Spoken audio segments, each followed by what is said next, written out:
Assalamualaikum warahmatullahi wabarakatuh. Bismillahirrahmanirrahim. Wassalatu wassalamu ala asrofil mursalin wa ala alihi washabihi ajmain, amma ba'd. Alhamdulillah sahabat KR sekalian, saya bersama Naharudin Amir Abdillah. Masya Allah. Apa depannya? RSY. RSY ya, itu Itu kepada Raden Sayyid itu. Raden Sayyid. Saya dikasih gelar itu tahun 2007. Masya Karena dia Allah. tahu saya juga seorang Sayyid Langsung dari Indonesia. Romo almarhum. Jadi saya supaya tahu keturunan saya itu dari Sayyid Ghaus Al-Ghaus Abdurrahman Sultan Rijania, Pembang Selaparan, Masya Allah. Sultan Lombok yang pertama. Allah. Saya yang ke-14. Masya Allah.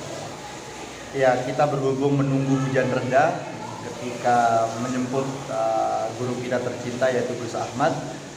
Nah, berita-beritanya pesawatnya kembali lagi ke Lombok karena tidak berani untuk landai ke Bima karena hujan yang sangat lebat. Nah, oleh sebab itu kita sekarang ingin belajar ceritanya ini, santri baru belajar kepada santri lama. Iya kan? Saya dapat kiai itu mulai ya 2015. 2005 ya. 2005 ketika itu saya di Al-Qadir. Ya. Al-Qadir. Nah, namanya Al-Qadir kan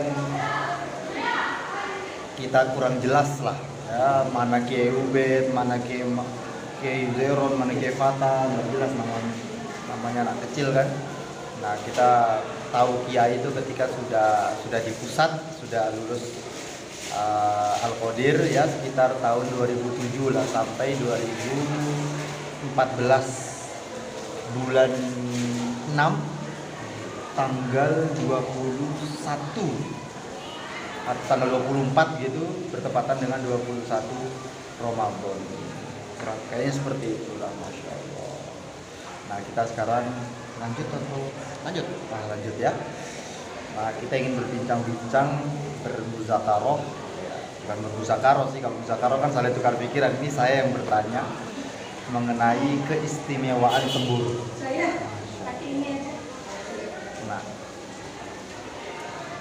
Nah, yang pertama saya ingin bertanya, bagaimana asal mula usaha dakwah ini masuk Temburu? Masya Allah, bisa. Ya, sering kita dengarkan ucapan-ucapan Kiai Ubedillah asal dakwah masuk Temboro kan? Iya. Datangnya jamaah Pakistan, terus menemui Romo Mahmud, Ya. Mahmud, Masya Allah. Tapi sebelum itu kan ada isyarah juga. Iya. Isyarah itu kalau dalam dunia tasawuf disebut dengan mubasyirat. Mubasyirat itu artinya kabar-kabar rohani. Masya Allah. Dan itu hanya orang suci aja yang bisa. Allah. Kalau orang kotor ya kabar-kabar kotor yang didapatkan. Miring, Bu. Jadi kalau orang kotor itu ya kabar-kabar kotor aja dalam hati karena sesuai dengan apa yang di hati. Iya, betul. Kan Kiai Mahmud sudah ada mubasyirat ya mendengar azan ya dari India. Masya Allah. Azan dari India. Nizamuddin Iya. di Temboro itu. Iya. Masya Allah. Apa mananya ini katanya? Tahu datanglah rombongan dari Pakistan itu. Masya Allah. Ibu-ibu mau sholat. Terus kalau orang bening batinnya itu kok tahu dia ini rombongan mulia sama Kiai Mahmud. Ini bukan sembarang rombongan. Dari hal-hal kecil ya dia. Dikasih minumnya ikhlas, habis minum. Masya Allah. Karena biasa orang munafik, tahu nggak ciri orang munafik? Allah. Di depan orang banyak dia perbaiki anunya itu. Sok jaga image. Jaga image. Itu ciri munafik itu. Oh. Di belakang banyak. Saya tidak mau seperti itu, makanya saya kalau bicara itu apa adanya saya. Oh. Salah ya? Insya Allah. Oh ini orang mulia, ini orang ikhlas. Minum teh habis, dikasih makanan habis. Saya itu tidak pernah mondok, tapi kalau pengalaman kalah antum sama saya. Allah. Contohnya begini, saya kan di lingkungan banyak bangsawan di kampung saya itu. Nah mereka tuh kan kalau makan tuh disisakan. Kalau makan di pintu disisakan. Itu kan gajah image. jaga image saja. Kalau dalam satu kaidah dikatakan ciri-ciri orang ikhlas itu rela duduk di mana saja, Rela duduk di mana saja. rela berpakaian apa saja asal sopan, Rela dan duduk di mana saja. berpakaian Apa saja. asal sopan. Biasa kan orang kalau itu di depan orang banyak, pakaiannya diatur macam lah, kata-katanya dibuat. Saya sering bercanda, saking munafiknya bicara, kita harus agresif, penuh inisiatif, mencari putih ketip dia bilang. Iya. Saking makanya kata para ulama, ciri-ciri kemunafikan itu apabila bahasa itu dibuat, kata-katanya kata-kata yang muluk-muluk. Itu ciri-ciri kemunafikan. Ya, dengar ini ya, ciri-ciri munafik ini. Ya, itu salah satunya. Bicara itu dibuat-buat, kata-katanya itu Biar orang wah, dipandang wah, diundang lagi, dikasih amplop lagi. Masya Allah. Terus begini Ustaz. ya, Ini tentang kita menanggapi mengenai perbedaan, ya. Kan kalau orang dewasa itu ketika ada perbedaan selagi itu bukan akidah, ya, satunya menyembah Allah, satunya menyembah anak Allah, ini kan sudah akidah, sudah ini kita otomatis kita nggak percaya yang satu. Tapi kalau cuman sekedar syariat ataupun tata cara, baik itu dalam kita mengambil ilmu, dalam kita beribadah, dalam kita berdakwah, nah itu bagaimana sikap kita untuk menghadapi perbedaan, kedewasaan kita. Masa gara-gara beda guru saling menyesatkan, nah itu kan sungguh akhlak anak kecil lah, nggak dewasa. baik. Di antara para ulama saja, imam 4 itu ada perbedaan. Betul. Dan mereka saling memuliakan, saling mengiyakan keputusan ilmu masing-masing. Di dunia tasawuf juga ada perbedaan. Tasawuf juga beda. Padahal itu masalah hati tuh. Masalah hati. Bahasanya kesimpulan-kesimpulan saja, beda-beda menyimpulkan. Iya. Hanya ada namanya sudah Widatul Wujud. Wahdatul wujud ya. Widatul Wujud. Sama juga Wahdatul wujud ya. Bagi saya itu bagus itu. Hanya sikap hati kan. Jadi merasa kita nggak ada, yang ada hanya Allah. Iya, hanya Allah. Iya. Kalau merasa diri dari Allah itu bukan. Iya. Maksudnya itu sebenarnya perasaan itu semua dari Allah.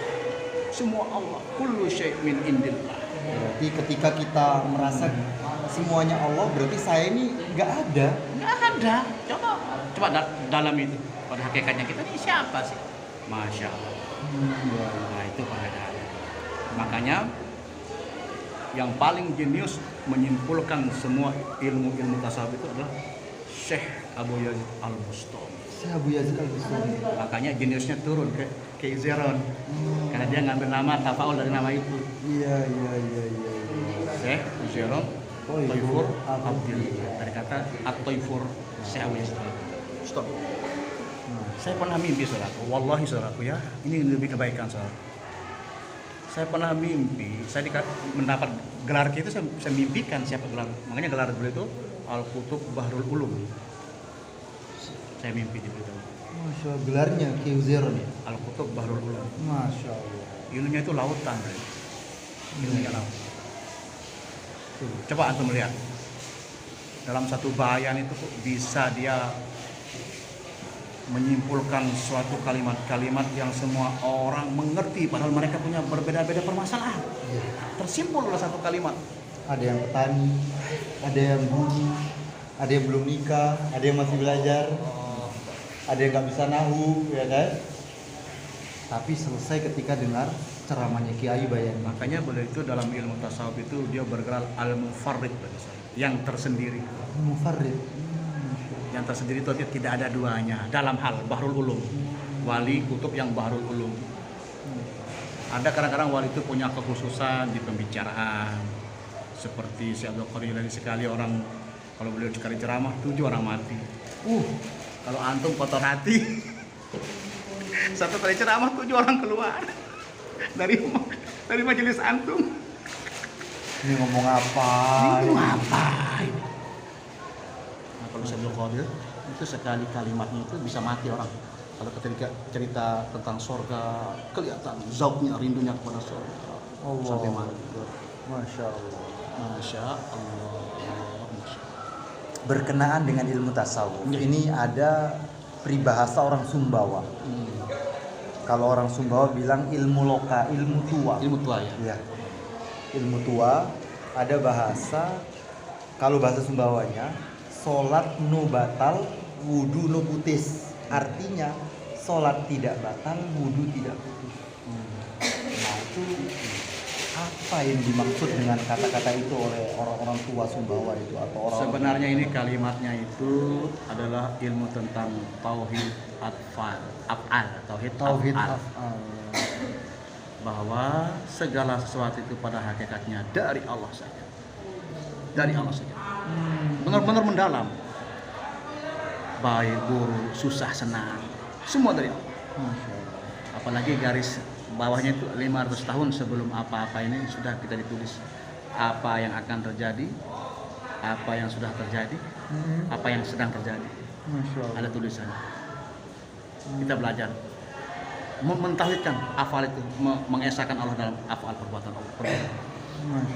Makanya Allah itu keibat itu makomnya tinggi beliau itu. Cuman kalian nggak nyampe otak kalian karena bahasa roh itu nggak nembus. Beliau kan paling banyak muzakarah dengan Gus Bed. Kepada adiknya beliau itu paling sering bermuzakarah. Almarhum ini. Iya. Pernah satu kali kan beliau, masya Allah, menyuruh, ya candaan sih, menyuruh kebet kalau beramal itu ikhlas katanya kan. Iya. Kebet membalas dengan pemahaman tentang tauhid af'al itu. Kan apa-apa yang kita sumbangkan dari Allah. Pemberian apa saja? Ilmu dari Allah. Derajat apa dari Allah. Kemudian misalnya kita bangun pondok apa saja, toh yang punya uang Allah. Kok bisa ya kita tidak ikhlas kata dia juga tertawa. Wali tenang ini katanya. Masya Allah. Kita aja kalau Itu namanya keluar kotak amal di masjid, buka dompet, itu yang dicari kira-kira uang merah, biru, hijau, atau kuning. Sudah kuning, yang jelek lagi. Masya Allah. Iya. Itulah maksudnya. Tapi bukan omongan. Iya. Banyak orang ini diomongan saja dia. Sehingga sekali dia ngomong bertambah keras hati. Iya. Karena ilmu rasa, ini rasa di hati memahami Allah itu segala-galanya. Itu.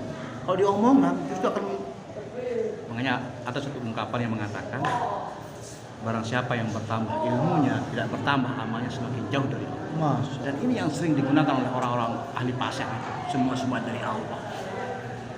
Semua dari Allah, berbuat kita Dosa. minum dari Allah. Subhanallah. Itu maksudnya.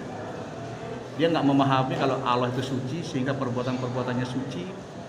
Dia? Iya, betul. Itu ya. Allah Akbar. Ya Allah, ya Allah, ya Allah. Iya. Saya bersyukur sekali mengenal Kiai Zero. Masya Allah, bersyukur sekali. Dengan izin Allah saya diperkenalkan tahun 96 itu. Dakwah 4 bulan dulu di sana di Temboro. Kemudian suluk selesai lebaran awal Maret lah. Awal Maret 97 karena selesai 4 bulan. Di sana, Masya Allah. Saya itu boleh dikatakan cinta saya kepada Kiai Zeron itu bukan putus kayak orang kutip utang, enggak. Karena saya juga tahu kok. Mata batin mengatakan banyak yang ikut-ikutan juga kita sama Kiai Zeron. Enggak full. Kalau orang cinta itu tidak ada yang dia dengar kecuali dia. Saya sebegitunya namanya itu. Apa-apa itu saya harus beliau ngomong. Dari Lombok saya ke sana hanya untuk satu kalimat yang saya tanyakan. Nama anak saya. Yang nomor 2 kan, namanya dulu Rizky Fatkullah Rofiqo.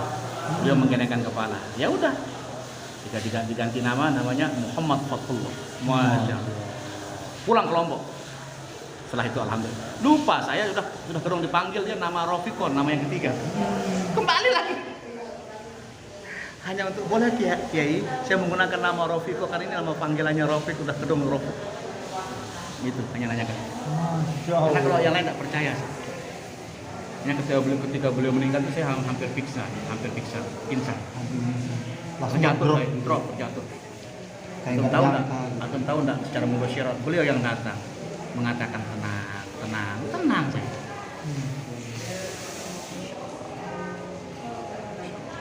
Masya Allah. Beliau itu orang kemuliaan, saudara. Saya tidak kultus enggak. Saya orang yang biasa realistis bicara itu saya. Bukan kultus, bukan. Dia itu benar-benar sebenarnya panutan kita, penerang kita. Tidak tanduknya ucapan-ucapannya, amal-amalnya baik-baik, betul. Masya Allah. Belum pernah mungkin dengar kejadian. Waktu saya di Temboro ada Zur tahun 2003. Kan Zur Temboro nasional kan di Temboro itu tahun 2003. Iya. Beliau itu kehabisan dana. Kiai. Perasaan. Terus sudah di sana apa enggak? Saya belum tahu ya waktu itu. 2003. Iya 2003. Kayaknya sudah jauh. Sudah. Beliau itu kehabisan dana untuk umatnya lah, untuk bangun untuk ini persiapan Temboro. Sampai dia jual mobilnya. Allah. Untuk menggenapi dana untuk bangunan persiapan itu. Terus antum apa yang antum korbankan? Hah? Allah. Antum tak mikir ya, tak malu ya? Masya Allah. Makanya begini, umpamanya begini. Kalau antum mau tanya tentang sepeda motor, iya. Montir lah. Betul. Nah kalau antum tanya tentang Gezeron, ya tanyalah saya. Saya tahu betul beliau itu. Tadi sudah saya ngomong, saya lebih mengetahui beliau daripada sama seperti mengajak kepada anak-anak saya. Saking detailnya. Detail, kenal beliau. Masya Allah. Cuman begini, niat saya nih, mungkin teman kita wawancara ini niatnya tidak ada apa-apa. Kasihan sama antum ini wali atau fitnah. Iya. Turunan wali atau fitnah. Antum ngerti tak wali itu apa? Allah. Amalan antum di mana? Allah. Keluar aja masalah salah niat. Allah. Melihat mata antum itu saya tahu aja salah, mata-mata penuh salah niat. Allah. Cuman kalau saya ngomong nggak boleh, dosa. Itulah perumpamaannya, saudaraku. Itu perumpamaannya. Masya Allah. Perumpamaannya. Seperti kita kejaran kan, pernah santri cerita dia melihat kiai kan. Kalau melihat kalian ini saya tahu mana yang jadi ulama katanya. Allah. Tapi kalau itu saya sampai katakan ya rusak saya kata kiai. Itulah. Masya Allah. Demi kebaikan sudah. Iya. Dalam ilmu tasawuf seseorang tidak akan pernah jadi wali Allah sebelum Allah melihat di hatinya itu adakah kasih Allah dalam hatinya yang dia cintai. Allah. Berarti kalau dia tidak mencintai seorang wali, tidak akan dia jadi wali. Terus ciri-ciri seorang wali itu gimana? Bisa tidak? Misalnya saya ini, ya Allah saya mau jadi wali. Terus tandanya Allah angkat saya jadi wali itu gimana? Yang paling poin, dia nggak jauh-jauh dari Rasulullah. Akhlaknya, ucapannya, kehidupannya, itu yang paling poin. Itu wali tingkat tinggi tuh. Kalau tingkat menengah itu yang biasa menyepi di gunung-gunung itu tingkat menengah itu. Kalau wali tingkat belajar gimana? Wali tingkat belajar. Kan namanya wali kan ada yang belajar jadi wali kan gitu. Jadi ada yang belajar jadi wali, ada yang sudah naik, baru ada yang tertinggi. Ada wali abdal. Tingkat awal wali kan taubat. Terus istighfar, tidak gunjing, tidak riba. kan saya pernah dapatkan doa sama kiai. Allahumma inna nas'aluka tawbatan wal inabah wal istiqamah ala syariatil ghurra wa tariqatil bayda. Itu doa yang selalu diajarkan di dunia mereka. Berarti untuk Taubat. menjadi wali harus pintu pertama pintu Itu taubat. taubat. Itu zahiriyah. Zahirnya itu. Kalau taubat itu zahiriyah, Iya. yang maksudnya mata, telinga, ucapan. Semua itu ditaubatin. Terus kalau antum dakwah 4 bulan gibah orang gimana ya? Allah. Apalagi merasa saya ini 24 bulan. Allah, itu di lain apanya tuh? Beda lagi tuh. Dia belum inabah. Allah. Allahumma inna nas'aluka taubatan wal inabah. Kalau inabah itu di hati, taubatnya hati. Ya kayak tadi sudah merasa diri paling 4 bulan.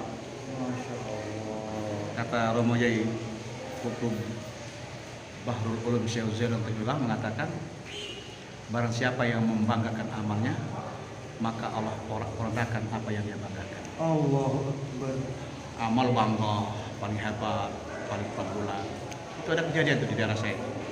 Bangga dengan malahnya yang hampir 5 orang yang tidak keluar. Masya Allah. Tahu-tahu karena membanggakan diri meremehkan malah-malah yang lain, dibalik sama Allah, sehingga yang tersisa hanya 5 orang. Hanya 5 orang. Innalillahi wa inna ilaihi. Sebenarnya orang jadi wali itu berawal dari mainnya hati ini semua di hati. Main hatinya, merasa diri hina di hadapan Allah, merasa diri lemah, menghilangkan rasa-rasa bangga diri. Insya Allah itu alamat sudah itu terbuka hati untuk mendapat pancaran ilahiyah. Terus ada ungkapan la ya'riful wali illal wali. Masya Allah. Itu bagaimana kesimpulannya itu? Ini seru ini bicara kewalian ini. Ya Allah, semoga kita jadi wali ya Allah. Gimana itu? La ya'riful wali illal wali. Iya. Biasanya kalau orang yang akan menjadi wali, nanti dia akan bertemu dengan orang yang sudah jadi wali. Dia yang lebih dulu mengetahui.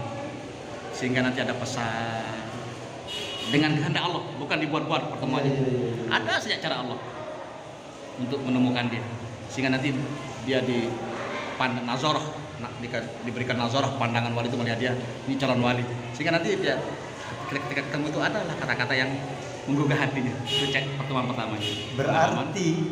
Berarti kalau seperti itu potensi santri Al-Fatah bisa jadi wali semua dong. Iya dong, Masya Allah. Bertemu dengan wali Goslo. Dia yang beda itu saya lihat di Al-Fatah itu di akhlaknya, saudara. Akhlak mereka tuh ya Allah.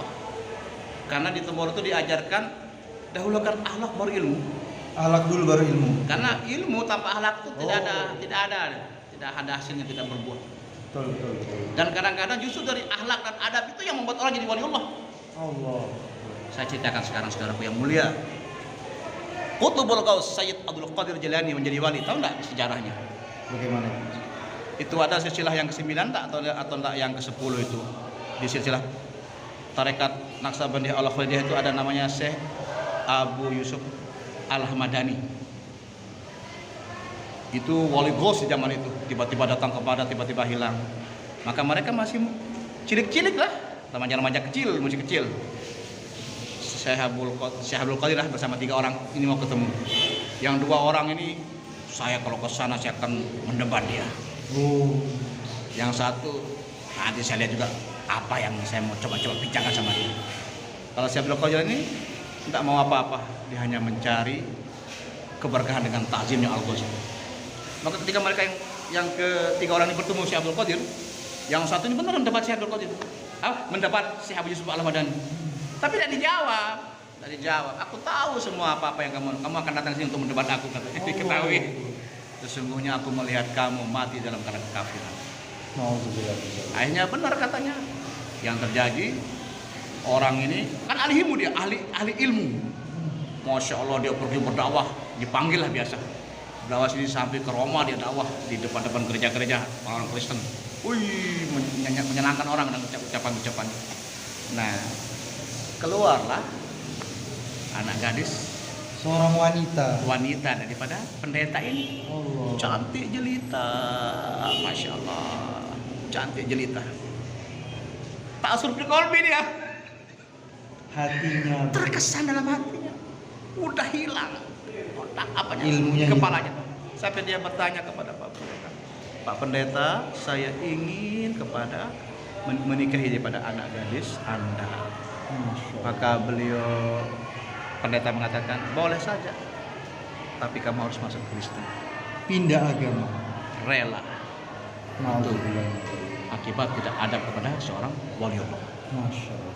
Yang kedua, yang satu itu meremehkan. Meremehkan. Apa sih ini? Maka ditanya, aku tahu kamu datang ini dengan tidak merasa hormat kepadaku. Akhirnya beliau itu dikasih ujian berupa usaha ahli dunia. Pernah rugi, untung terus. Kalau bahasa sekarang tuh miliarder lah. Jadi miliarder ya. Hitung-hitung uang, dicabut nyawanya, lupa Allah. Mati dalam keadaan hubbud dunia. Allah.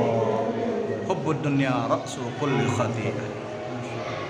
Cinta kepada dunia otak daripada segala keburukan. Kata kutub Bahrul Ulum Syekh Uzairan Tiblallah, barang siapa yang mencintai dunia, lumpuh agamanya. Cinta dunia melumpuhkan agama. Terus bagaimana dakwah kalau yang megang ahli uang? Bagaimana itu? Masya Allah. Ini rata-rata faisalan nih beruang semua ini. Itu sudah. Taubat pokoknya sudah taubat. Astaga. Nggak usah ditutup-tutupi sudah saudara. Masya Allah. Taubat. Tapi ya, tadi kita ngomong masalah hidayah soalnya tadi. Mayadillah fala mudillah wa mayudil fala hadiya. Masya Allah. Terus yang terakhir Syekh Abdul Qadir Jailani kan? Kemudian Syekh Abdul Qadir Jailani dengan penuh takzim, menunduk tak berani melihatkan wajahnya saking takzimnya kepada Syekh Yusuf Al-Hamadani. Maka Syekh Yusuf Al-Hamadani berkata, sesungguhnya aku melihat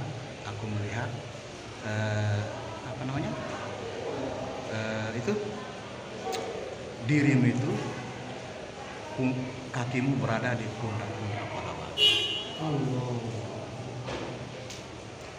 Maknanya dia menjadi raja wali dunia. Masya Allah. Makanya jaga adab ya, jaga adab. Masya Allah.